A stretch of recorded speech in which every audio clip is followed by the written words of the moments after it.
Vous avez dit... Alors, regardez, c'est pas grave. Excusez-moi. Je répète, c'est trop. Est-ce que ça pourrait être dans l'odeur? On a rapporté que l'odorat, c'est le niveau le plus élevé des chushim. L'odorat, c'est le niveau le plus élevé de tous les sens. Justement, comme dit les sens, ouais, quoi qu'il en soit. Et c'est lui qui perçoit, c'est la clé de tous les chushim d'ailleurs. La bonne odeur, c'est la clé de tout le bien-être d'un homme.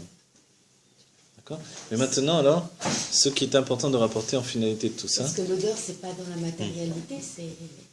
Exactement, dans la spiritualité, le rabbi dit c'est le seul sens qui n'a pas de jouissance physique. L'odorat, c'est le seul sens, dit le rabbi, qui est une jouissance spirituelle de l'âme et non pas du corps. Ah bon, quand je sens un café, par exemple? C'est votre âme qui en tire une jouissance. C'est C'est pour ça que quand on sent une bonne odeur, vous passez devant une boulangerie, vous sentez une odeur magnifique, vous rentrez, tout ce que vous allez manger n'aura jamais la satisfaction de l'odeur que vous avez sentie. L'odeur des steaks grillés à la hache, c'est 1000 fois meilleur que l'odeur du goût de la viande elle-même. D'ailleurs, souvent dans notre enfance, on se rappelle de certaines choses par l'odorat. Voilà, exactement. Et c'est On a plusieurs niveaux. des sensations très très fortes. Voilà, exactement. On a plusieurs niveaux de mémoire. La mémoire de la vision, du toucher, de l'entendement. Et le plus puissant de tous, c'est la mémoire de l'odorat. C'est vrai que sentir une odeur, ça peut nous rapporter, nous ramener 20 ans en arrière. Le printemps a une odeur, la pluie a une odeur. Mais en Israël, il n'y a pas beaucoup d'odeurs. En Israël, il n'y a pas beaucoup d'odeurs. Moi, j'ai senti l'odeur. Mais c'est incroyable que Dieu... C'est l'odeur qui crée... Et maintenant, non. Ouais, voilà. C'est incroyable que Dieu lui a donné le pouvoir à l'homme de le stopper, quoi. Parfois, une musique a une odeur. Incroyable, hein. Cette créature se retourne. Parfois, une musique a une odeur. C'est possible. Alors maintenant, je vais apporter quelque chose de très important. On revient en arrière à nouveau. Vous vous rappelez, on a dit que il y a un niveau où Dieu va nous demander est-ce que je vais créer le monde ou non. D'accord? Et à ce moment-là, on va s'investir dans le mouvement spirituel de la création. Et on va dire oui. Et quand on a dit oui, on a dit c'est pas juste de dire oui comme ça de manière légère et irresponsable. On a eu un aperçu profond de toutes nos destinées et de toutes nos vies successives dans tous les temps, avec également... Ce qu'elle a dit. Alors vous avez dit c'est pas la Géoula ça, etc. Non, moi je dis t'as bien fait de me créer. Oui, elle a dit respecter, elle dit c'est pas vous êtes encore en galoute, etc. Bon. Quoi qu'il en soit, les autres ont accepté tout le cheminement. C'est vrai que ça paraît fou d'avoir dit oui, mais quoi qu'il en soit, c'est-à-dire oui. Également, on a vu donc, et ça c'est le plus extraordinaire, n'oubliez pas. Je reviens là-dessus. C'est-à-dire que vous faites un pas, vous voyez des lignes qui sortent de votre pas. C'est-à-dire que ce pas, s'il vous amène à droite, à gauche, au milieu, toutes les lignes de perspective qui vont sortir de chacun de nos pas. Vous voyez, c'est comme si vous êtes en voiture, vous roulez, vous avez une route à droite, une route à gauche. Forcément, si vous prenez à droite, vous arrivez dans un endroit différent. Si vous prenez à gauche, vous arrivez dans un autre endroit. Ou même tout droit. Donc, quoi qu'il en soit, c'est ça le vrai libre arbitre. Voilà. C'est d'avoir choisi à ce moment-là. Mais le choix, il était absolu. Parce qu'il était libre de manière absolue. Il n'a rien obligé également. Maintenant, ce que dit le Rabbi Rachab, on va le voir bientôt, mais on avance tellement la vitesse de la lumière dans le texte que le Rabbi Rachab nous dit que si nous avions le ressentiment, la perception de Adam Kanmon, on perdrait toute notion de libre arbitre, c'est-à-dire tel qu'il est dans la sensation de ressentiment, dans le monde où on se ressent créé, et on saurait exactement tout ce qui va arriver de toute chose.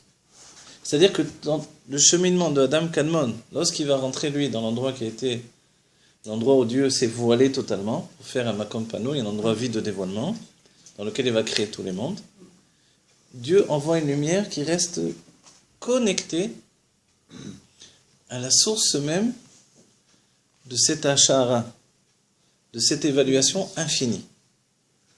Le Kav Ein Sof sort de la Ashara, Et le Rabbi dit, et le Kav Ein-Sof pénètre dans les lettres du Reshimo, qui sont les lettres de la Hashara elle-même. C'est-à-dire que la pensée, ensuite, elle devient une pensée avec des lettres, des otiyot. Quand le Kav Ein-Sof rencontre les otiyot, l'infini absolu et les possibilités absolues de notre libre arbitre qui peut s'écarteler dans tout, le vrai libre arbitre, si vous comprenez bien dans cet instant-là, ça veut dire savoir à chaque fois que je mets un pied en avant tout ce qui va advenir de cette direction nouvelle que je prends. Mi achacham aroet hanolad. Qui est le sage? C'est celui qui voit tout ce qui va naître. Vous comprenez? C'est-à-dire, je dis un mot, je sais que de ce mot il va sortir ça. Et ça, Mais ça, c'est des sages, c'est pas nous. Hein. Nous sommes ces sages-là. Oui, on est des sages. À ce niveau-là dont on parle maintenant, il est évident que nous sommes des tzadikim d'une manière absolue.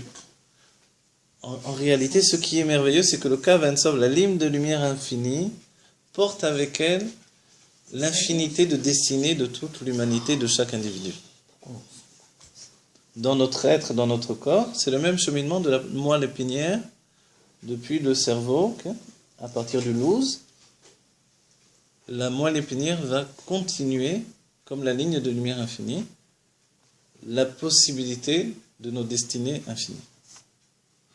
Mais la moelle épinière est recouverte, le Kav Ein-Sof est recouvert, et en réalité, on ne ressent pas le Kav Ein-Sof, la ligne de lumière infinie, parce qu'elle a de nombreux vêtements. Il y a un vêtement qui s'appelle Atzilut, un vêtement qui s'appelle Bria, un vêtement qui s'appelle Yetzira, un vêtement qui s'appelle Asiya, et nous sommes le dernier, le plus grossier des vêtements qui s'habille dans le monde de Asiya, sur un Kav Ein-Sof totalement étouffé, caché, diminué. Mais le Rabbi Rachab nous dit, si à un seul moment on est capable de percevoir le Kav Ein-Sof, comme le Nasiador, alors tout s'ouvre devant nous. On n'a même plus besoin de... Excusez-moi, avec tout respect que je vous dois, hein, on n'a plus besoin de raf, de rien. C'est vrai, on n'a plus besoin de rien. Un matin, c'est la... Quoi, c'est la vérité. Si on dévoile ce divin en nous, on n'a plus besoin de personne, je veux dire. Oui ou non? Exactement. Bah oui, il faut le dire. C'est-à-dire que dès ce moment-là, vous saurez exactement tout ce on n'a plus de besoin, mais exactement. De rien, mais c'est ce que je dis. C'est comme si vous êtes un être comme ça, projeté dans le ciel, qui jouit de manière éternelle, qui jouit d'une lumière éternelle divine, à l'infini. C'est ce que l'on va être dans la Géoula, ce que l'on est déjà. On n'est même plus un être, parce qu'on est Dieu. On est un être absolu, justement. C'est pour ça qu'on en a dit tout à l'heure. Un être absolu. C'est pour ça que seulement à ce moment-là, on existe. Et qu'auparavant, on va se rendre compte qu'on n'a jamais existé, jamais. C'est très important. Ce que vous avez dit par rapport à la moelle épinière. Parce qu'en fait, il y a un petit canal qui passe du cerveau et qui se vide par la moelle épinière dans le ventre, naturellement. Je veux dire, on a tous ça. Oui, oui. Alors, et pour moi, c'est très important, ça. oui. Alors, on a dit dans les cours précédents, il y a le louz, lequel renferme toute la mémoire du corps. Et il y a le cerveau, le troisième cerveau, le date, qui renferme toute la mémoire de l'âme. Et la mémoire de l'âme, c'est cette mémoire-là en réalité. La mémoire du moment où on a choisi la création du monde. On a choisi entre ne pas créer et créer, c'est-à-dire ne pas créer l'existence ou donner la naissance de l'existence. Et en fait, on a en nous, dans notre mémoire de l'âme, la mémoire de l'âme de toutes les autres âmes de tous les temps. Maintenant, ce que vous dites. Quoi? C'est une réalité. On a la mémoire de toutes nos réincarnations. Et pas simplement, de toutes les réincarnations de tous les autres juifs de Ah tous oui, les bah, temps. c'est normal parce qu'on va devenir une âme clavite. Voilà. Mais on est déjà tout ça, sauf clavier. qu'aujourd'hui On est c'est clavier. voilé. Le Tzimtzum a fait que tout ça est voilé. Et dès que Dieu va ôter le Tzimtzum, Avant la naissance. par le biais du Mashiach, c'est-à-dire le Mashiach, c'est un homme qui va imposer sa conscience libre à l'humanité qui est enfermée. Pour moi, un chidouche. On va avoir l'âme de comme un rabbi, je veux dire, l'âme Bien clavite. sûr, oui, De la génération et de toutes les générations. exactement. Tous. Tous. D'accord? Oui, oui. Je vous dis tout ça parce que sinon on ne sait pas du tout ce qu'est la Géoula, hein, et on ne sait pas du tout... Tout à fait. Ah, pour moi, c'est un chidouche, j'ai jamais entendu ça. T'as déjà entendu ça? Moi, j'ai jamais entendu. C'est bon, donc le Rabbi Racham nous dit, donc, si dès le moment où le Kav Sof se dévoile, c'est-à-dire que les vêtements qui sont sur le Kav Sof, j'enlève le premier vêtement, il s'appelle Atzilut, c'est l'émanation de la lumière. Donc ça veut dire que la lumière n'a jamais émané depuis sa source divine. J'enlève le second vêtement, c'est la création. Bria. Donc la création, c'est la création de la conscience. La conscience n'a jamais été créée. J'enlève le troisième vêtement, c'est Yetzira, c'est le tziour de l'existence, le dessin même de l'existence. Je l'enlève celui-là aussi, l'existence n'a pas de dessin. C'est-à-dire, si elle n'a pas de dessin, elle n'a pas de finalité perceptible. Tout est toujours dans un niveau de projection de l'infini. C'est-à-dire que dans cette observation déjà là, rien n'empêche la Géoula comme ça, comme je claque des doigts. Ah ouais, je peux provoquer la Géoula comme ça. Un clin d'œil, oui, un clin d'œil. Voilà. Et maintenant on dit, pour qui se prend pour provoquer la Géoula comme ça. C'est-à-dire que effectivement je peux le faire comme ça, parce que ça suffit. Et le Rabbi aurait très bien pu le faire, mais il attend que l'un d'entre nous le fasse. Je dis, pourquoi ce geste, vous savez? Le Rabbi quelquefois dit, j'ai pas vu quelqu'un qui priait et qui claquait des doigts pendant la prière. Or chez les chassidim, à un moment de la prière, Ouais, on claque des doigts. Je vais le faire maintenant. Si on ne claque pas des doigts, c'est parce que... Voilà. Maintenant, c'est tout de suite. Ça veut dire quoi de claquer les doigts pendant la Les prière? chassidim font ça, c'est comme je sais pas, c'est un ressentiment du kef de la prière. Si personne n'a claqué des doigts, c'est que personne n'a eu le plaisir de la prière. C'est ça. Excusez-moi, Rav, très important ce que je vais vous dire. non, mais parce que ça me vient Attention. là. Non, mais rigolez pas. Non, ne rigolez vous pouvez rester. Non, je voulais dire, non, sérieux, pour dévoiler là ce que vous avez dit, l'âme clalique qu'on a en nous. Sentiment, je me dis, est-ce qu'on a besoin de passer par les rabbis? Comment ça se fait qu'on doit passer par les... Je vous pose une question. Par les rabbis. C'est une question. Et je trouve qu'elle est très bonne, ma question. C'est la même question. Non, puisqu'on va devenir une âme clalique de toutes les générations, aujourd'hui notre travail, est-ce qu'on doit automatiquement je dirais pas reconnecter, parce qu'on est connecté déjà, mais comment vous dire? Est-ce qu'on a besoin du rabbi, quoi? Voilà. Alors oui, voilà. C'est ça on a besoin, et c'était la grande question du Maguide de Mezrich. Le Oh Maguide de Mezrich, avant qu'il ne devienne le Maguide de Mezrich, en tant que tel, c'est-à-dire successeur du Baal Shem Tov, il ne voulait pas aller chez le Baal Shem Tov. Il avait tellement jeûné, tellement fait de travail sur lui-même, il était tellement épuisé physiquement qu'il allait mourir. On lui a dit, va chez le Baal Shem Tov. Et bon, quand il a vu que ça y est, son corps ne tenait plus, alors il a finalement... Il voulait y aller, mais il était trop malade encore pour y aller. Finalement, on a envoyé un chassid qui a été voir le Baal Shem Tov, et le Baal Shem Tov était chez lui, et le chassid, personne n'osait rentrer dans la maison du Baal Shem Tov. Alors, c'est très rigolo, on dit, il y avait 2 portes ouvertes. Le chassid est rentré en courant, en passant par une porte, et il a crié comme ça, le Maguide de Mezrich veut venir vous voir, mais il n'ose pas le faire, et il est sorti par l'autre porte. Ils avaient très peur du Baal Shem Tov. Heureusement, il y avait une autre sortie. Il y avait 2 portes. Il y avait 2 portes, et voilà, une sur l'autre. Alors Et finalement, alors le Baal Shem Tov a reçu le Maguide, et il avait une peau de loup, le Baal Shem Tov. Le Baal Shem Tov était un navi, un prophète. Et comme il y a un navi, il avait une peau de loup sur lui. D'accord. Et on lui a porté le Maguide dans un état catastrophique. Et le Baal Shem Tov était allongé avec sa peau de loup sur lui. Et il y avait 2 chassidim, un qui lui lisait du Zohar et un qui lui lisait de la Mishnah. Le Baal Shem Tov semblait dormir, il faisait le tikkun dès qu'un faisait une erreur. Et le Maguide est rentré, et le Baal Shem Tov s'est levé, il a fait sortir les autres, il a couché le Maguide et il lui a mis la peau de loup sur lui. C'est pas stam, ça nous a l'air comme ça un détail. C'est la même chose qu'a fait Eliyahu avec Elisha. Ouais, il a mis sa peau de loup sur lui, et ça y est, Elisha est devenu un prophète. Donc il a transmis la prophétie à ce moment-là. Ensuite, il a tourné autour de lui, et il a dit de la Torah. Et à ce moment-là, le Maguide de Mezrich dit qu'il s'est transporté, il a été transporté au moment de Matan Torah. Il a eu une seconde fois le don de la Torah, et il a entendu de la musique, il a entendu le tonnerre, et son âme, elle a reçu Matan Torah à ce moment-là. fallait qu'il ait une nouvelle fois Matan Torah pour être prêt à recevoir la Chassidut. Donc, est-ce que ça répond à la question que vous avez posée Oui, parce que non, C'est quoi la question? non, parce que moi je l'ai suivi, je voyais. Non, voilà. La question c'était est-ce que oui, on a besoin du Rabbi ou non? Le Maguid de Mezrich. Oui, mais c'est plus la même. Non, la question est, le Maguid de Mezrich a dit j'ai pas besoin du Rabbi. On lui a dit va voir le Baal Shem Tov. Pour ça, je n'ai pas développé, mais il a dit j'ai pas besoin du Baal Shem Tov. Je peux prier directement, je peux parler directement à Dieu. Et le Maguid, on dit que c'était un tel Talmid Chacham qu'il n'y avait pas un seul livre qu'il n'avait pas étudié. Et donc, il ne comprenait pas ce qu'on voulait de lui avec le Baal Shem Tov. Jusqu'à ce qu'il passe ce moment-là. Et qu'il comprenne que s'attacher au Baal Shem Tov, pour un homme qui connaissait toute la Torah, c'était recevoir la Torah dans le niveau de Matan Torah. Oui, il a fait le récital. C'est-à-dire l'instant. Voilà. Et c'est retrouver le moment original du don de la Torah. C'est ça le Baal Shem Tov. Oui, mais même le Rabbi, vous croyez vraiment aujourd'hui qu'il veut qu'on l'invoque sans arrêt, qu'on lui demande? Je ne crois pas qu'il veut ça aujourd'hui. Non, il y a deux sortes de comportements. Le Rabbi veut que vous soyez vous-même. Si vous-même, votre travail, c'est de demander à chaque instant, chaque pas au Rabbi, qu'est-ce qu'il faut faire, faites-le. Si vous avez besoin d'étudier, c'est pas grave. Et donc il va arriver un moment, on ne va plus rien lui demander au Rabbi. Voilà, c'est la question qui se pose par rapport à la Géoula. Dans la Géoula, il y a un moment, ça je l'ai entendu de Rav Gainsbourg, je ne sais pas si c'est dans les Midrashim, où le Mashiach s'englobe dans le peuple juif.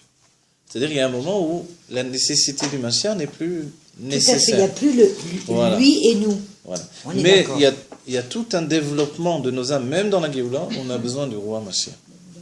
Pour nous donner d'accéder à l'être adulte que l'on doit être de manière absolue. D'accord ? C'est-à-dire, je vous donne encore une image, il y a un moment où c'était après la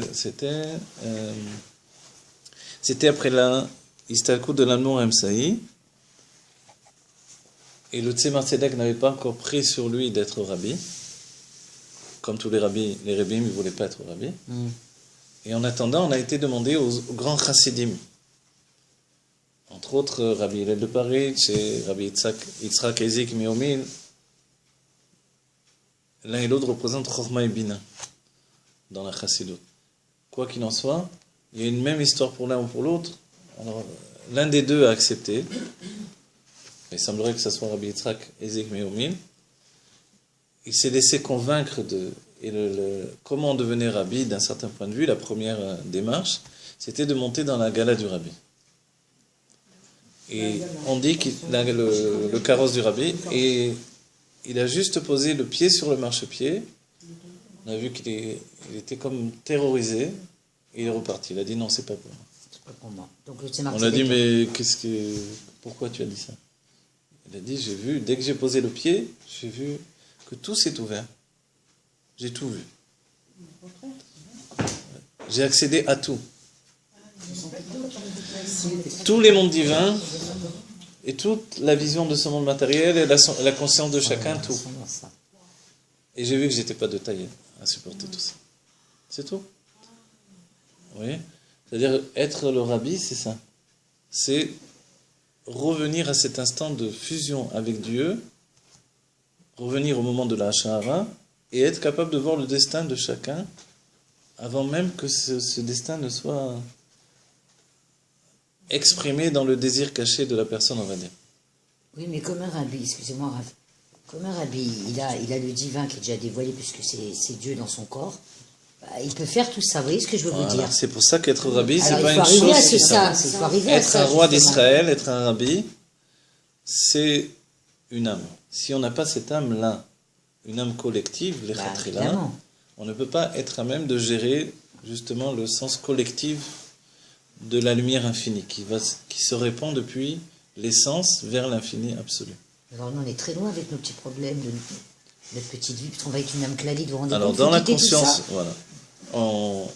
Oui, on aura plus. Grâce à Dieu, on n'aura plus de petits problèmes. Au contraire, c'est vraiment, il faut quitter tout ça. Mais vous avez gardé votre personnalité. C'est ça qui est extraordinaire. Ah, quoi, il va avoir l'individualité, la clalite en même temps? Exactement. Ah non, je peux pas là. La clalite et Meochedet. Les deux vont ensemble. Mon Dieu, comment on va faire? Tu pourras pas te supporter. C'est Tu pourras pas te supporter. Ben si, non, mais je trouve ça extraordinaire. Ah, je croyais que c'était que clalite. Non. Ça veut dire que tu vas être toi et le... On le voit déjà dans Moshe Rabbeinu, il est à la fois un individu et un clan à la fois. Exact, oh là là. Celui qui rouspète vers Dieu, qui dit Lamazé Shalartani, pourquoi tu fais souffrir ce peuple? Ça, c'est l'individu. Ah. L'âme clalite, elle n'aurait rien dit du tout. Elle aurait dit c'est bien ce que tu fais, Dieu.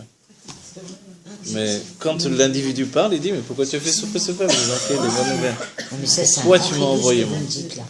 On va revenir comme le rabbi, quoi. On va être. Mais alors, attendez, Raph, ça va très loin ce que je veux Attendez, dire. moi aussi. Oui, non, mais quand on va retrouver comme là. Bah, vous Regardez, parlez, c'est pour ça. non, regardez, ce que je voulais dire. Dans Non, le mais là, ça reproche, parle, c'est pour ça. regardez, on va aller jusqu'au bout maintenant encore à nouveau. Quand Moshe reproche à Dieu finalement de l'avoir envoyé lui, sous-entendu une âme du Olamato, et non pas la Malchut du monde de Hatzilut, David Améler, le reproche c'est, en fait, il vise l'idée justement, dans le monde du Tohu, l'infini en fait, de toutes les destinées, de l'infini, de la projection de la lumière infinie, n'était pas capable de se limiter à la volonté de Dieu. La volonté apparaît par le biais du réceptacle, et l'infini, c'est le message du plaisir qui se projette. Dans le monde, il va y avoir l'un des premiers mondes où Dieu va gérer la lumière limite et la lumière infinie et la faire rentrer dans les limites des réceptacles, c'est le monde du Tohu. Dans ce monde-là, le monde du Tohu, au monde des Nekudim, ce monde-là, en fait, l'infini de toutes les destinées ne va pas pouvoir se limiter dans un seul état d'expression. Malchut, Chesed, Gvura, Tiferet, Netzah, Od, Yesod, etc., etc. Donc ça va donner, imaginez, je vais essayer de vous le transmettre, c'est-à-dire que si vous désirez tout en même temps, d'accord, et vous êtes capable de tout gérer en même temps, puisque vous venez d'un niveau où tout était en même temps, et tout le monde était au même moment, au même endroit, puisque c'était au-delà du temps, mais vous devez déjà vous inscrire dans ce qui va apparaître comme la racine du temps à venir et de l'endroit même. Donc ça, c'est la définition d'un kéli, d'un réceptacle. Quand vous rentrez dans le réceptacle et que vous n'êtes pas capable de faire un tzimtzum suffisant, c'est-à-dire un voile suffisant de toute cette nature infinie et de cette projection de toutes les destinées de manière absolue et infinie, le réceptacle explose. Je vous donne un exemple simple et tartonne pour comprendre. Imaginez, je veux aller par là, mais je veux aussi aller par là. Puis je veux aller également par là, je veux reculer, mais je veux avancer. Les gens qui vont me voir, ils vont dire qu'est-ce qu'il va pas bien. Ils vont me voir aller, venir, avancer, reculer. Qu'est-ce que c'est? C'est un être qui, à la fois, a toutes les possibilités en lui et qui n'est pas capable de limiter sa volonté dans une seule direction. Voilà. On est un fou. Dans la vérité, ça, on a l'air d'un fou. Mais dans le monde de Tohu, ça donnait ça. C'est-à-dire que notre âme est arrivée dans un réceptacle, et ce réceptacle lui-même n'avait pas les possibilités de gérer l'infinité de toutes les destinées. Et le plaisir était à son maximum. Le plaisir, c'est le ressentiment de la présence de Dieu. C'est-à-dire qu'on était loin de créer une conscience encore. Dieu projette l'infini de sa volonté pour donner la création d'une conscience, et la conscience n'arrive pas en fait. Le réceptacle, lui, va diriger vers la conscience. Ce réceptacle est trop faible, il est trop petit, il n'a pas la force de supporter. L'exemple que donne le Rabbi Moirage, je suis dans un instant d'extrême émotion. J'ai tellement d'émotions, c'est tellement fort que j'arrive pas à parler. Je donne un exemple. Arrive Triatametim, je revois l'être le plus cher. Je sais pas, ça peut être un père, une mère, un frère, etc., etc. Une personne qui m'a manqué. À ce moment-là, j'ai tellement d'émotions que je suis incapable de dire un seul mot. De dire un seul mot. Ça s'appelle Shvirat HaKelim. C'est la Shvira. C'est la Shvirat HaKelim d'après le Rabbi Moirage. Donc le silence, ça peut être une explosion. Non, c'est ça, voilà. Alors que le silence, c'est quelque chose de très... Voilà, tu vois, c'est ça qui est bizarre. C'est pas le même Et silence. c'est pas le, voilà, et c'est pour ça que mon cher Rabbeinu bégayait. Voilà. Parce que quand vous dites une chose, vous avez dit une chose. Mais quand, au moment où vous voulez dire une chose, vous voyez exactement tout ce qui va sortir si vous avez dit ça, ou ça, ou ça, ou ça, ou ça, ça. En même temps, figurez-vous que dire cette simple chose, c'est plus difficile que, je sais pas quoi, que tout. Ça, c'est mon cher Rabbeinu. Comprenez? Du coup, forcément, il dit à Dieu, pourquoi tu m'as envoyé moi? Je ne peux pas me décider dans un seul destin. Je n'ai pas la force de la malchoute, c'est ce qu'il est en train de dire. La force de la malchoute, et c'est la force de notre rabbi dans la génération, c'est de couper court. C'est vrai qu'il y a tout ça. C'est vrai qu'à chaque instant, je vis avec l'impossibilité ou la possibilité infinie de toutes les destinées. Et c'est ça ce que j'ai décidé. Vous voyez? Ça, c'est la force de la malchoute, de la royauté. Et c'est comme ça que l'on devient Mashiach. Je crois qu'on n'est plus dans le décider, je crois qu'on est dans le décréter maintenant. Voilà, exactement. Hein? La force de On pourrait décréter dire. d'une manière absolue, de couper court à tout ce qui a précédé. C'est l'image des pensées infinies dans l'esprit, mais quand j'ai parlé, j'ai dit ça. Je vais rencontrer une personne, je dois lui dire des choses très très importantes. Je réfléchis 3 jours, 4 jours, je tourne dans la tête, j'arrive pas à dormir, je suis là. Quand je le vois, ce que je lui ai dit, je l'ai dit. Voilà. C'est tout. C'est sorti en 5 minutes, j'ai dit, je sais même pas quoi. C'est ce que j'ai dit. Comprenez? Tout à fait. Voilà. Toute ma vie se joue en cet instant-là, imaginez. Je veux dire le meilleur pour sauver ma vie, je sais pas quoi. Et en fait, je dis... D'accord? Ça, c'est quoi qu'il en soit, la force de la malchoute est la force de la malchoute, c'est celle qui crée des destins. Tu te rends compte. Avant la malchoute, c'est-à-dire, tout ce que je vous dis, c'est pour qu'on comprenne exactement ce qui se passe dans le monde de Hatzilut.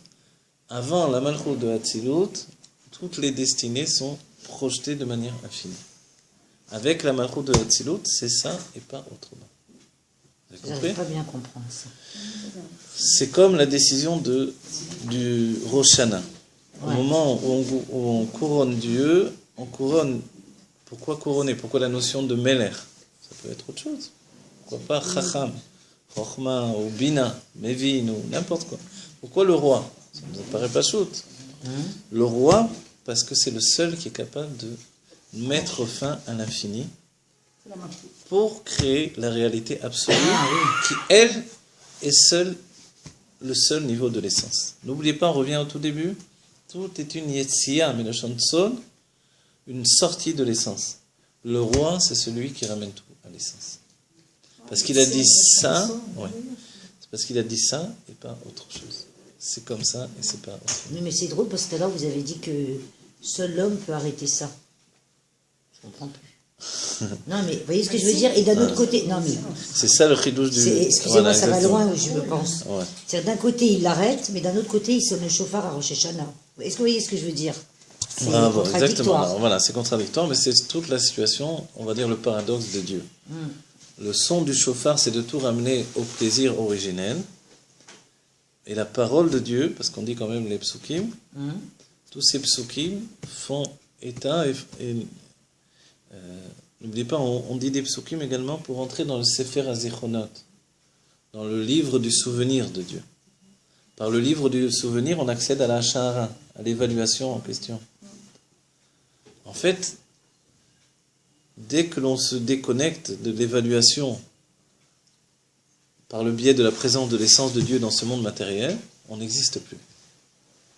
On a dit qu'à Rosh Hashanah, si on ne couronne pas le roi, c'est terminé. La volonté retourne au néant. Et le monde n'existe pas, c'est comme s'il n'a jamais existé. C'est pas qu'il y a une explosion, une bombe atomique, rien du tout. Tout ça, c'est rien. Rien n'a jamais existé. Pourquoi? Parce qu'en réalité, s'englober dans l'essence, ce serait comme s'englober dans l'existence, à un tel degré où je m'en fiche pas mal de Rosh Hashanah, de Dieu, des mitzvot, de tout. L'essentiel, c'est le monde ici, de jouir du monde de la matière. Ça voudrait dire, je veux être dans l'essence de Dieu, je me fiche du reste. Vous voyez? À ce moment-là, je me déconnecte de la volonté de Dieu et je retourne à l'essence. Vous avez compris? Vous n'avez pas compris, je sais. Là. Moyen. Non, mais... Ouais. Là, c'est un peu dur, là, ce que vous venez de dire. Non, mais c'est bien, c'est important que Oui, ça soit un peu il faut dur. que ce soit dur. Vous savez qu'il y a deux volontés de Dieu, la volonté dévoilée et la volonté cachée. La volonté dévoilée de Dieu, elle se trouve dans Torah et Mitzvot.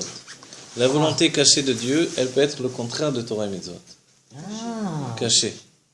Donc, un juif qui ne fait pas la volonté de Dieu, en réalité, il ne s'est pas séparé de Dieu tout de même, puisque rien ne fonctionne sans sa volonté. Mais sa volonté l'établit, c'est que l'on fasse Torah et Mitzvot. Ça, c'est la volonté dévoilée. La volonté cachée, c'est autre chose. C'est celle qui régit les êtres différemment. Elle agit par les Goulim, par les Makifim, mais non pas par le Or Apnimi, la lumière intériorisée. Nous devons devenir un Adam, c'est-à-dire un être Pnimi, intérieur, et on le construit, on le devient par le biais de la volonté dévoilée de Dieu, qui est Torah et Mitzvot. Dès qu'on quitte Torah et Mitzvot, qui te préserve, on rentre dans la volonté cachée, c'est-à-dire les Igoulim, les Makifim. D'accord ? Les Igoulim, c'est qu'il n'y a pas de début, il n'y a pas de fin, donc il n'y a pas de tête, il n'y a pas de pied. Et pourquoi que Dieu préserve? Parce qu'il y a un mal là-dedans? Il y a un mal, puisqu'on se déconnecte de l'homme Pnimi. Le Pnimi, c'est le Kav Ein Sof. Le Kav Ein Sof, c'est la ligne de lumière infinie qui, elle, va nous projeter dans la Géoula, n'oubliez pas. Vous voyez ? De l'autre côté, c'est deux sortes de mouvements qui nous dirigent vers le néant, entre guillemets. et qu'est-ce qui vient de Il y a l'autre côté? un néant qui est le néant, parce que c'est la Géoula et qu'on ne sait pas ce que ça va être encore. Donc ça nous apparaît comme du néant. C'est depuis le Yesh vers le Ein. Et il y a un autre néant qui est en fait le fait de quitter le Ein vers le Yesh.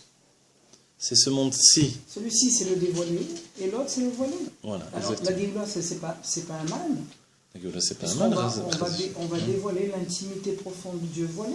Oui. Alors pourquoi là on dit que si Alors, voilà. ils sont en dehors du système, Ah ouais, les gens qui sont en dehors du système, oui. ils sont pas malheureux aussi? N'oubliez pas que Non. Dieu nous demande par l'intermédiaire du Rabbi d'aller chercher les Horot de Tohu, de les rentrer dans les Kelim de Tikkun. Les Horot de Tohu, dès qu'on est dans le monde Pnimi de Torah et Mitzvot, intérieur, construit, on les perd. Ils n'existent plus. Quoi, je sais plus quoi. Les lumières du Tohu. Ah oui, d'accord. Puisque les lumières du Tohu, ce sont ces lumières qui brisent les réceptacles. C'est-à-dire c'est un être tellement passionné que rien ne peut le limiter. Forcément, dès que je fais ce que Dieu veut, etc., tac, tac, tac, je me limite de plus en plus, D'accord ? Et en plus, il y a des rabbanim, il y a des halachot et des trucs, donc le tzimtzum, il devient un tzimtzum auto-tzimtzumer, vous voyez ? Donc je suis tzimtzumisé de tous les côtés.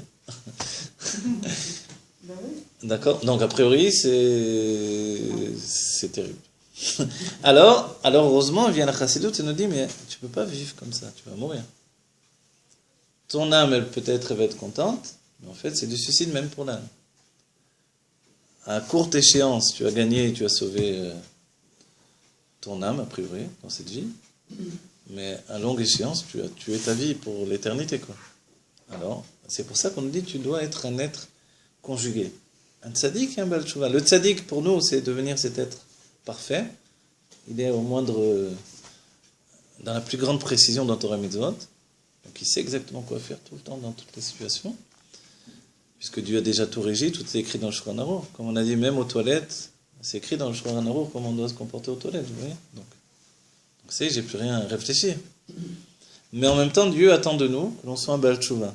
D'où je vais être un Baal Tshuva si je suis comme ça. Alors, c'est là où je dois drainer des forces qui viennent du Tohu. Dans notre génération, l'une des grandes possibilités que nous a donné le Rabbi pour amener les héros de Tohu, c'est de sortir vers les Juifs qui sont en dehors. Certains. Qui sont dans les Igoulim. Dans les Igoulim, forcément, il y a les héros de Tohu, les lumières du Tohu. Les lumières infinies qui ne se limitent pas, qui n'ont aucune intention de se limiter.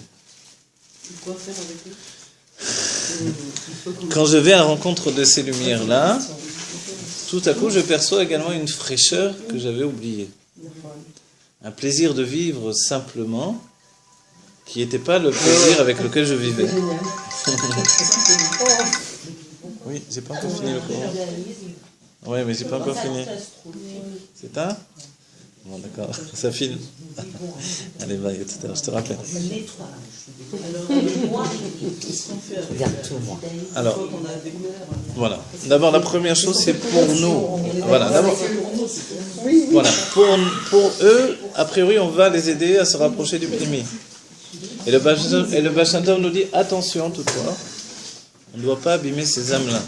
On ne doit pas abîmer ces âmes-là en les rapprochant du Pnimi, c'est-à-dire de Torah et Mitzvot. On ne doit pas les abîmer, on ne doit pas leur enlever leur fraîcheur, leur innocence, leur spontanéité, etc., etc. Or, la plupart du temps, c'est ce qu'on fait, on les a tués en grande... Ah ouais. Donc, c'est la grande difficulté. Ouais. Maintenant, pour nous, qu'est-ce que l'on fait? Quel est l'avantage? C'est qu'à la rencontre de ces âmes-là, on va prendre une fraîcheur, une vitalité, une liberté que l'on ne connaît plus depuis longtemps. Parce qu'on est plein de simsum, mais eux, ils sont lâchés. Exactement. Donc, en vérité, on va rentrer dans notre vie cette vitalité, cette lumière, cette liberté, et on va la rentrer dans les kelim de Torah et Mitzvot. Oh là Et c'est comme ça que l'on amène la Géoula. C'est eux qui nous rendent service, finalement. C'est ce que le Rabbi a dit.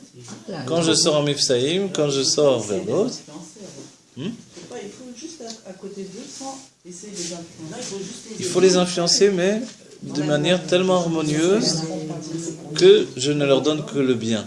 Voyez.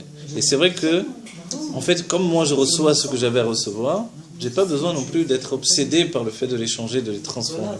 Dès le moment où ils ressentent que je suis obsédé par l'idée de les transformer, c'est terminé. J'ai créé un mur entre eux et nous. Même l'influence que je pouvais en recevoir, je ne vais plus la recevoir moi non plus. Donc en fait, je suis là et je ne perds pas mon temps. Parce qu'en réalité, je suis en train de prendre de l'énergie. C'est-à-dire que le chassid qui va en boîte de nuit pour faire allumer les lumières de Hanouka, il va quand même entendre de la musique. Il va rentrer dans un monde. Il va avoir toute cette atmosphère-là qu'il ne va jamais rencontrer dans sa vie en Beta Knesset. Ah bah non, c'est eux qui nous rendent service. On voit que ça soit perdu dans les Annavis. Je te jure que c'est vrai, c'est eux. Ça nous donne de la fraîcheur. Justement, c'est parce qu'elle n'est pas cachère qu'elle porte des euros de taux. Non, mais vous avez dit ça donne de la fraîcheur. Ça donne de la fraîcheur, ça donne de la vitalité, de l'innocence, etc. Non, mais que Dieu nous bénisse parce que ça va changer tout le film. Parce que souvent, nos proches, ils nous disent, très souvent, ils nous disent cette phrase, ils disent, arrête, vous râlez, mais ça y est, Dieu, c'est trop, encore la religion, mais, et c'est vrai que moi, ça m'énerve, mais maintenant, je n'ai plus de voir comme ça. Et on apprend du Rabbi, le Rabbi était capable, mais c'est pas la peine de dire même, on va parler des événements qu'il y a eu, où était capable de parler à quelqu'un dans n'importe quel sujet.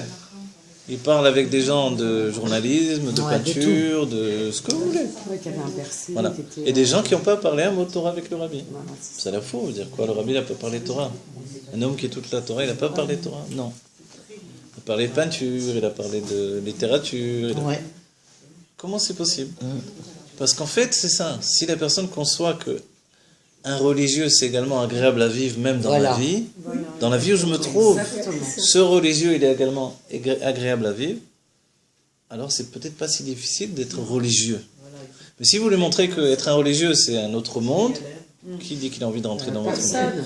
Non, mais non, j'ai une question. Et attendez, je vais vous dire une autre chose. Si vous passez ces lunettes, que vous regardez avec son point de perspective, vous non plus, vous n'avez pas envie de rentrer dans votre monde. Oui. Parce que tout le charme qu'il dégage de sa personne, c'est justement qu'il n'est pas dans votre monde. Oui. Or, les petits esprits, ils veulent toujours rentrer les autres dans le monde où ils se trouvent. Voilà. Exactement, c'est sûr. Exactement, donc. Oui. Bon, chacun. Oui, d'accord. Non, c'est vrai, Dites-moi, Rav, cette fraîcheur-là, on est obligé de passer par le. On ne peut pas l'acquérir soi-même? Alors maintenant, je vais vous dire encore une chose. Regardez, c'est très bien votre question. Je vais vous dire encore autre chose. Pourquoi finalement ça nous apporte un renouveau également? Ce que l'on a dit, vous entendez quelque chose? Pourquoi finalement on reçoit ce qui s'appelle le renouveau des Horot? C'est arrêté? Bon, je pense pas. De plus en plus de la main. Ah non?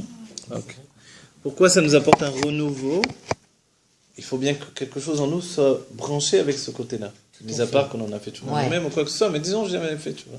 Je suis né à Lubavitch, chez Lubavitch, etc. Ou comme ça. Votre visage, c'est fini. Ça va? À droite, à gauche, au milieu. C'est bien. Alors, pourquoi finalement, alors je ressens justement ce renouveau à partir de là, c'est parce qu'en réalité, à ce moment-là, je me rattache à la situation de mon âme dans le monde Hachara, dans le Olam Hachara, dans l'évaluation de Dieu. Ça s'appelle aussi quelquefois la définition de Olam Hachara, vous voyez. Je rentre dans l'évaluation de Dieu de nouveau, tel que c'était au tout début, avant, lorsque j'ai été conseiller de Dieu pour la création de tous les mondes, et je reviens dans une situation où tout est possible. Alors que dans le monde dans lequel je vis, moi, c'est pas vrai. Il y a des tas de choses qui sont impossibles. Il est impossible que je mange pas kasher, il est impossible que je ne fasse pas ça, il est impossible que... Vous voyez ? Il est impossible que... Je sais pas qui, quoi. Ouais.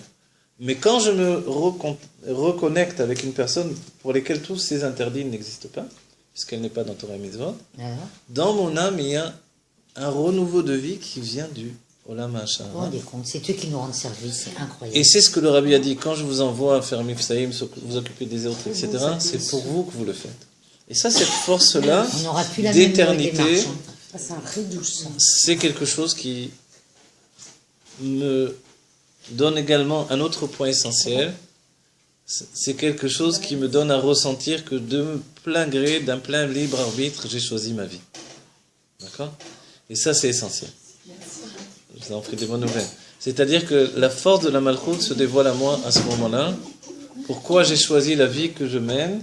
Parce que c'est un choix qui vient de la force de la Malchoute. Vous comprenez un peu tout ce que je dis là, en finalité ? Oui, mais eux, la force du roi, c'est de choisir cette vie-là. Moi, je me rends compte en réalité que les événements qui ont amené au fait que je revienne à Dieu, etc., en finalité, ça s'est passé en Tafshin ou Aleph. Vous voyez ? Après coup, ouais, je me rends compte que moi, dans ma vie personnelle. En 52, en 92. Non, parce que vous avez en 91. une dizaine d'années d'études. Après, j'ai été vite. 91. Après, j'étais très vite. 91. Après, j'étais assez vite. 20 ans. J'ai été assez vite après. Bah oui, j'avais pas de temps. Non, mais là, on n'est plus dans le temps et l'espace avec vous. C'est une question de qualité, quoi. D'accord. Non, Mais vous comprenez ? Mais je me rends compte, c'est-à-dire, je me dis... 50 ans d'études. Je me suis juste aperçu hier, en fait, ou avant-hier. Je me dis, c'est sûr que c'est relié au fait que le Rabbi avait agi sur mon âme pour la dégager des forces du mal dans lesquelles elle se trouvait. Tous. Voilà. Comme ici. Ouais. Et pour ça, il y a eu des tas de choses qui se sont passées dans ma vie, des choses incroyables, extraordinaires, qui ont agi dans ce sens-là. Voilà. Et ça, je le dis, et chacun doit le ressentir. Mais le fait que je me rends compte que c'est en mon Aleph, c'est encore plus important pour moi, parce que c'est l'année du dévoilement du Rabbi Meir Mashiach. Voilà. Donc, très bien, vous voyez, on a essayé de mettre en place des choses très, très importantes, essentielles. Que je vous bénisse. Très importantes. De pouvoir la fraîcheur des Et c'est pour ça qu'on n'utilise pas... parce qu'on ne va plus avoir les mêmes comportements. Et c'est pour ça que dans le langage, l'étymologie du Rabbi, on n'utilise pas le terme « les karev rechokim », rapprocher ceux qui sont loin. C'est faux, on ne dit jamais ça chez nous. Parce que, voilà, d'abord, ils ne sont pas loin. Voilà, ouais, il le dit. Ce sont des juifs et que l'âme juive, elle n'a pas besoin de se structurer pour exister. D'accord ? Ils sont loin de nous, mais pas de lui. Voilà. Et donc, on ne rapproche pas des gens qui sont loin. Parce qu'il y a souvent cette notion-là, je suis au-dessus, je te tends la main, toi tu es perdu. Ça nous dérange. Zéro. Ils nous prennent pour... Parce qu'en réalité, comme on l'a vu, ces âmes-là sont capables de nous apporter ce que l'on a perdu en chemin. Tout à fait. La fraîcheur de la vie. Mais ça doit être un slogan. Et ça, c'est quelque chose qui fait que finalement, au bout du compte, de moi-même, j'ai... Je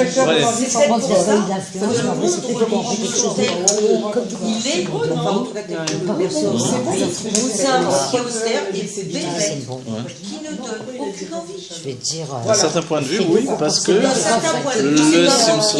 complètement linéaire, où il y a ce que j'ai dit, qui donne. Il ne faut pas rentrer dans un école Mais c'est pour ça. Et moi, je comprends toute cette jeunesse qui refuse catégoriquement un judaïsme d'enfermement, un judaïsme mais c'est à cause c'est notre comportement. Parce que eux, ils l'ont la simra. Non, c'est parce que c'est nous qui devons changer, mais on prendre la fraîcheur de... Mais Mais Béhémet, je le dis, c'est pour ça que le Rabbi Alors quoi? c'est Faire mitzvot ou chas v'chalila? Mais non, faire On a mitzvot dit, dans ce si vous n'avez pas de kelim, vous ne faites pas non plus le travail. Il faut faire le regardez, travail. c'est important ce que tu dis. Il faut faire le travail dans ces deux facettes. Les euros de Tohu, Sinon, on les euros de Avec eux, Tohu, peut-être avec la mais dans les lumière. kelim de Tikkun. peut se perdre. Un Baal Tshuva, Tzadik. Un Tzadik, Baal Tshuva. Vous voyez? Les deux à la c'est fois. ça. Le Tzadik, c'est les kelim de Tikkun, les réceptacles de la Torah et des mitzvot. Mais en même temps, si je suis capable de garder toute cette fraîcheur du Baal Tshuva, c'est-à-dire que hier j'étais pas religieux, aujourd'hui je suis religieux. Forcément, j'ai une vie intense. La prière, c'est quelque chose de merveilleux pour moi. Vous voyez? Ma tefila va pas se faire comme ça, elle va se faire avec ça.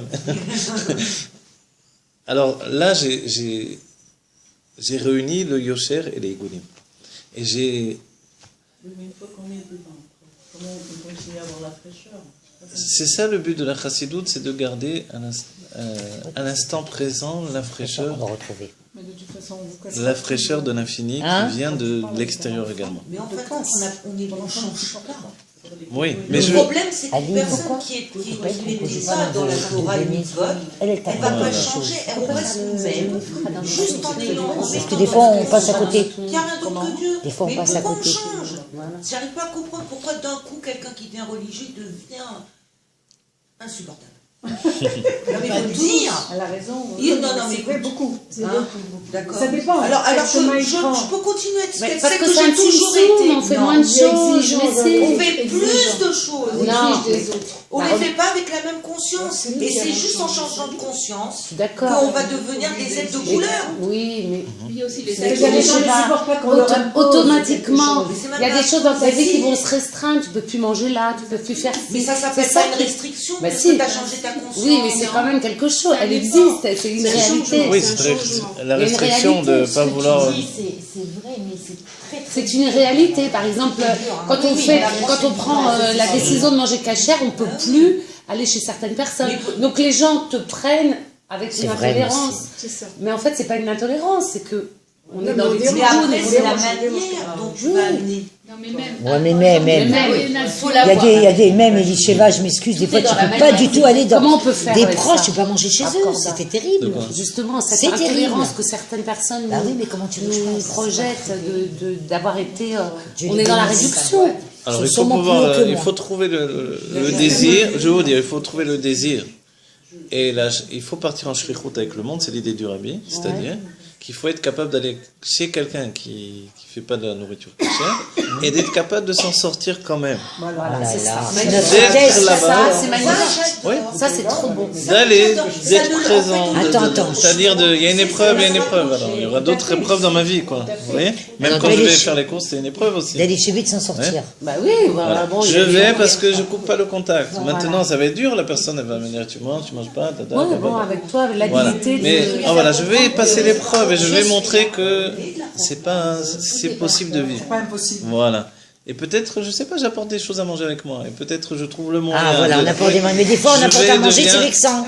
C'est pas Non, évident. mais, Mais on arrêtez-moi est déjà, ma d'accord. tête, elle doit être dans une situation Elle est- où... La tête, elle est Voilà. différente. Si C'est la pas tête quelqu'un qui chez moi elle arrive. va être différente, la personne elle va accepter Exactement. différemment. C'est pas quelqu'un qui dit attention, c'est quoi qu'il y a chez toi, je Mais mange pas. évidemment, Michel, je suis pas de Si ce vous invitez, niveau-là, j'ai pas mis la truc. imaginez, Je suis pas dans cette vous tête-là. invitez un jeune qui est pas religieux, il a le jean déchiré, des boucles d'oreilles de partout, truc. Vous avez fait un bon repas de Shabbat, et ah non, moi je suis végétarien.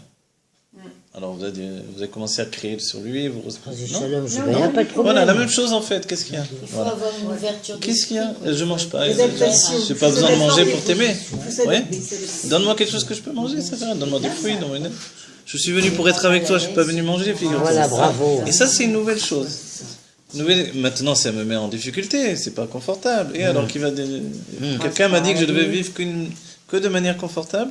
Le rabbi a dit, c'est pas en marchant sur un pont de fer que je vais apporter la Géoula. Guécher chez le Barzer, c'est-à-dire, tout est sûr, j'ai pas peur de tomber. Non, c'est un pont comme ça. Je suis tombé, moi. Tu l'as Vous voyez. Donc en fait, se mettre dans des situations inconfortables pour Avat Israël, c'est un plaisir pour Dieu immense. Et c'est la rencontre de deux mondes qui se fait à ce moment-là. Non, parce que là, maintenant, on a une conscience différente. C'est que on croit que nous, on apporte à l'autre, mais l'autre, il va nous apporter Exactement. aussi. Et ça, c'est différent. C'est un chidouche. Le fait qu'on va prendre de la fraîcheur, que ça va nous donner... Bien sûr.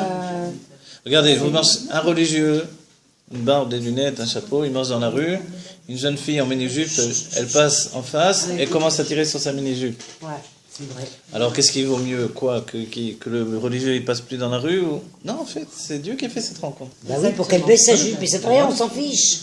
Moi, quand je vois ça, ça me fait Mais sourire, en oui, vérité. c'est vrai. Mais c'est beau, c'est merveilleux, quoi. Si tu vas en mini-jupe dans la rue, forcément, c'est pour montrer tes jambes. Tu vois un religieux, tout à coup, tu veux plus montrer tes jambes? Ouais. Ce côté, c'est ce qui se passe, voilà. Voilà. Cette rencontre entre deux individus qui n'ont rien à voir. L'un est bien d'amant, l'autre de l'autre. Ils n'ont rien à voir maintenant. Pourtant, Dieu fait une rencontre. Un point où, voilà, ils vont se rencontrer 2 secondes. Oui, mais ça dépend qui passe. Il s'est hein. passé quelque chose. Ça dépend Non, mais qui toi, passe. Non, mais vous savez, c'est il s'est passé quelque je chose. sais. Voilà. Enfin, j'ai envie de te dire, Voilà. ça dépend quel religion. C'est un peu miroir tout ce qu'on voit. Non, bien sûr, la On est réaction du religieux, elle d'accord. est différente. On est d'accord. Mais, C'est voilà. pas parce qu'on fait Torah Mitzvot que ça marche à tous les coups. hein. Ça dépend ce qu'on. Vous voyez ce que je veux dire? La personne. Oui, mais souvent, je vous le dis, c'est la réaction. Et cette réaction, elle est merveilleuse. Vous voyez? Elle est merveilleuse parce qu'elle montre que, au-delà de l'expression, il y a une âme à l'intérieur. Et cette âme, elle est sensible. Vous voyez? La sensibilité de l'âme et la rencontre de cette sensibilité-là, ou le fait d'exprimer la sensibilité de l'âme, ça nous montre bien qu'il y a des choses merveilleuses. C'est quelqu'un qui ne veut pas apparaître comme religieux, en fait. Et quand quelqu'un vous dit, un cours de Torah, vous dit. Qu'est-ce que je fais? Je mets une jupe ou un pantalon? Attends, c'est une minute. Hein? Si elle dit je mets une jupe ou pas. Attends, vous êtes en train de parler. Juste quand je parle, vous voulez que je me taise. D'accord. Bon, d'accord. Moi, j'en profite vite quand vous parlez, c'est tout. En vrai, c'est que ça. Là, vous avez coupé ce que c'est trop de brouhaha, là. Je peux pas couper, moi. Je regarde.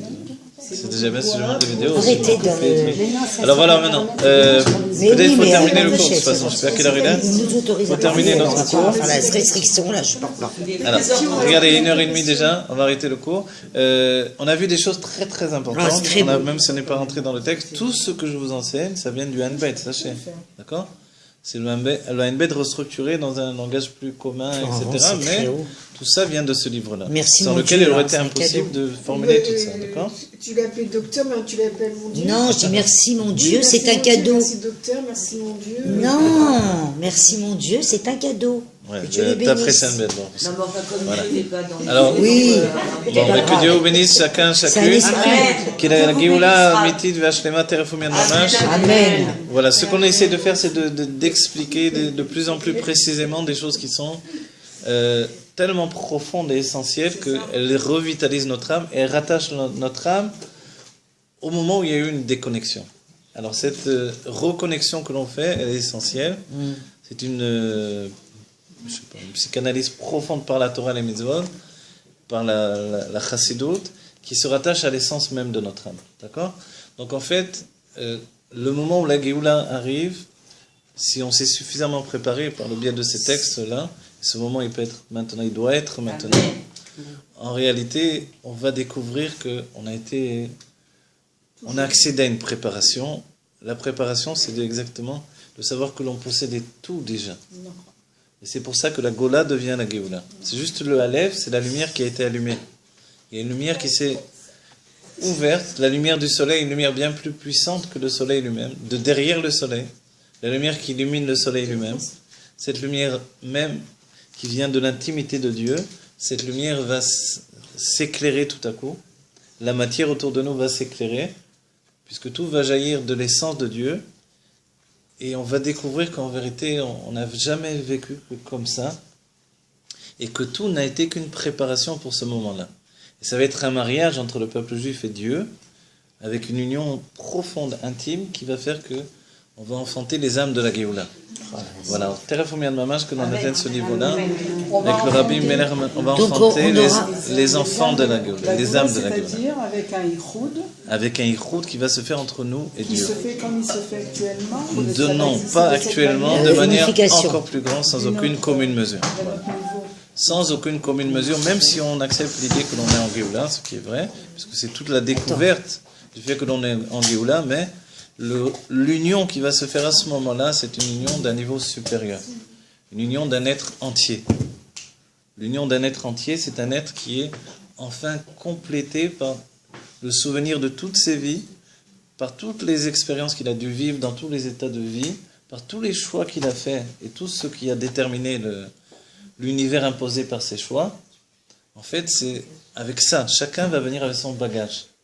Chacun va venir vers Dieu et va dire, voilà, je t'ai servi. Oui, mais vous avez dit qu'on a en nous toutes les Je t'ai histoires servi, des autres voilà, aussi. je t'ai alors. servi, Dans le loose. je t'ai servi pendant tous ces siècles, regarde, c'est ça ce que j'ai fait. Mais attendez, Et chacun va donner à Dieu le cadeau de vie et de vie infinie.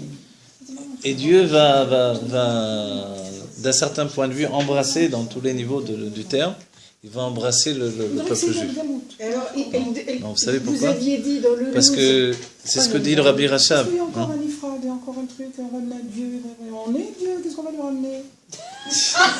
On est Dieu et on va ramener avec nous tout ce que l'on a fait. Sachez qu'on ne peut pas. Alors, je On vous va le... être englobé. Non, non, je vous le dis dans un autre terme alors, mais que j'aime moins. Dites-le-moi, là. L'autre terme, c'est que les sages vont dire, on va apporter le korban Toda, et on va dire Toda Hashem Shanaftabi.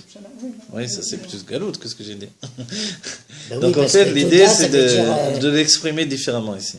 Se dire, le fait de porter un korban à Dieu, un dernier korban, de dire merci de t'être acharné contre moi pendant toutes les vies que j'ai passées, en fait, on peut le voir d'une manière différente.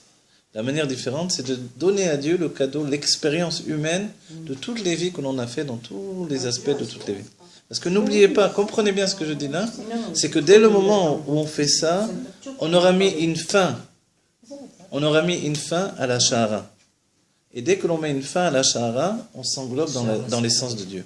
Vous comprenez? C'est quoi ça? Dès qu'on met une fin à la Shahara, à l'évaluation de La Dieu, fin de la Shara, ça va être ce Korban Toda. la fin de la Shahara, c'est le Korban Toda qui fait qu'on s'englobe, on s'englobe dans l'essence de Dieu. Encore un moment de galoute, après ça y est. Non, c'est pas une galoute, Chas v'Shalom. Pourquoi vous voyez comme ça? C'est vous qui faites de la galoute dans ce qui n'est pas. C'est un ifrad quand même. Non, c'est pas.